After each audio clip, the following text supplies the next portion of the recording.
Burning desire क्या है ये सबसे पहले जान लेते हैं और इसके बारे में और डिटेल में मैं आपको बाद में बताऊंगा।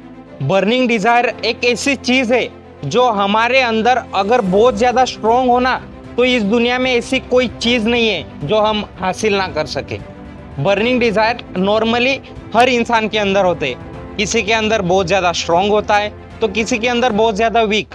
कुछ लोग अपने सपनों को लेकर बहुत ज़्यादा सीरियस होते हैं कि उनको उनका सपना हासिल करना है, मतलब करना है। और उसके अपोजिट कुछ लोग ऐसे होते हैं कि हो गया तो हो गया वरना कोई दिक्कत नहीं। पहले भी घिसते हुए आ रहे थे और आगे भी घिसते ही रहोगे। अभी मैं बर्निंग डिजायर वाले टॉपिक को थोड़ा और डीप लेके जाने की कोशिश करता हूँ। बर्निंग डिजायर हर इंसान के अंदर दो तरह के होते हैं। एक होता है स्ट्रॉन्ग बर्निंग डिजायर और उसके दूसरी तरफ एक होता है वीक बर्निंग डिजायर। सबसे पहले मैं आप लोगों को स्ट्रॉन्ग बर्निंग डिजायर के बारे में बताता हूँ। मैं अभी आपको इसके रिलेटेड बहुत ज़्यादा डीपली वे में नहीं बताऊंगा, कभी किसी दिन टाइम मिलेगा तो इसके ऊपर हम पर्टिकुलरली एक बहुत लंबी वीडियो बनाएंगे। मैं आपको शॉर्ट और स्वीट तरीके से बताने की कोशिश करता हूँ। स्ट्रॉन्ग बर्निंग डिजायर एक ऐसी चीज़ है जो हमें लॉन्ग टर्म मतलब लंबा गेम खेलने में बहुत ज़्यादा मदद करती है। फॉर एग्जाम्पल, मान लो आपका जो ड्रीम है, आपका जो सपना है वो बहुत ज़्यादा बड़ा है और आप अपने सपनों के पीछे धीरे धीरे करके काम करना शुरू करते हो। और जैसे ही आप अपने सपनों के पीछे काम करना शुरू करते हो तब आपको स्टार्टिंग में कोई रिस्पॉन्स या कोई रिजल्ट नहीं मिलता।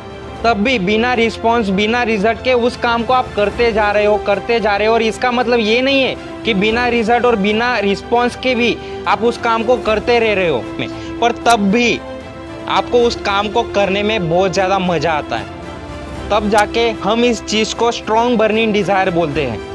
तो फिर इसका मतलब ये नहीं है कि आप लंबे टाइम तक अपने काम से सिर्फ और सिर्फ मज़े ही लिए जा रहे हो। तब आपको कहीं ना कहीं किसी ना किसी दिन रिस्पॉन्स ज़रूर मिलेगा और जब रिस्पॉन्स मिलना शुरू होगा ना तब बात ख़त्म है भाई। जब आप किसी एक काम को कंटिन्यूसली करते रहते हो तब आपका जो बर्निंग डिज़ायर है, जिसको हम दूसरी लैंग्वेज में मतलब दूसरे वर्ड में अगर मैं बोलूँ तो उसको हम इनसाइड बर्निंग डिज़ायर जो बोलते हैं ना, जिसको मैं स्ट्रॉन्ग बर्निंग डिज़ायर की आप अभी हम लोग बात कर रहे हैं, वो बर्निंग डिज़ायर उस काम को करते करते उतना ही ज़्यादा स्ट्रॉन्ग भी बनता जाता है और आप अपने सपनों को और अपने ड्रीम्स को एक ना एक दिन ज़रूर पा लेते हो। आई होप कि आप लोग स्ट्रॉन्ग बर्निंग डिज़ायर टॉपिक के बारे में अच्छी तरह से समझ चुके होंगे। अगर नहीं समझे हो तो फिर से देख लो। अभी हमारे सेकंड नंबर के ऊपर आता है वीक बर्निंग डिज़ायर। मान लो आप किसी बड़े आदमी को देखते हो।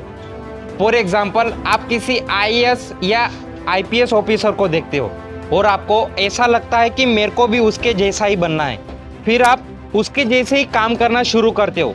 मान लो आप किसी आईएएस ऑफिसर को देखते हो, फिर आपके मन में लगता है कि मेरे को भी आईएएस ऑफिसर बनना चाहिए। आईएएस ऑफिसर के पास जितनी पावर्स होती है वो आपके अंदर भी आना चाहिए, ऐसा डिज़ायर आपके अंदर आता है। आपने आईएएस की एग्ज़ाम दी और जैसे ही आप आईएएस की एग्ज़ाम देते हो और आप उस एग्ज़ाम में फेल हो जाते हो, फिर जब आप फेल होते हो उस एग्ज़ाम में तब आपके सारे सपने, सारे ड्रीम्स वहीं पे ख़त्म, सारी चीज़ें वहीं पे धरी के धरी रह जाती है, क्योंकि वो डिज़ायर आपका था ही नहीं।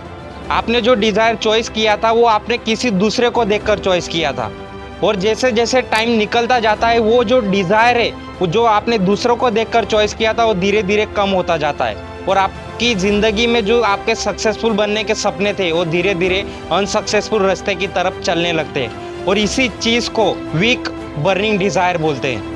तो फिर आप लोगों को डिसाइड करना है कि आप अपने ड्रीम्स, अपने सपनों को खुद को देखकर डिसाइड कर रहे हो या फिर दूसरों को देखकर डिसाइड कर रहे हो। अभी ये जो मैंने आपको दोनों पॉइंट्स बताए, एक होता है स्ट्रॉन्ग बर्निंग डिज़ायर और एक होता है वीक बर्निंग डिज़ायर।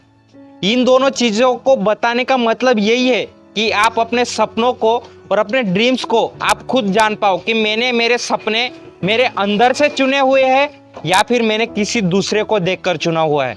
अगर आपने आपके सपने किसी दूसरे को देखकर चुने हुए हैं ना, तो मैं आपको बता दूं आप उसको इसी वक्त छोड़ दो, क्योंकि मेरे को और मेरे हिसाब से और मेरे एक्सपीरियंस के हिसाब से जो लोग अपने सपनों दूसरे की दूसरों को देखकर चुनते हैं ना, वो कभी अपनी जिंदगी में सक्सेसफुल नहीं बन पाते। और जो लोग अपने सपनों को खुद से और खुद की एबिलिटी को देखकर अपने सपनों को चुनते हैं ना, वो लोग अपनी जिंदगी में कहीं ना कहीं किसी ना किसी दिन जाके सक्सेसफुल जरूर बनते हैं। तो आप लोग डिसाइड करो कि आपका जो डिजायर है वो इनसाइड है या आउटसाइड है, आप लोगों को डिसाइड करना है।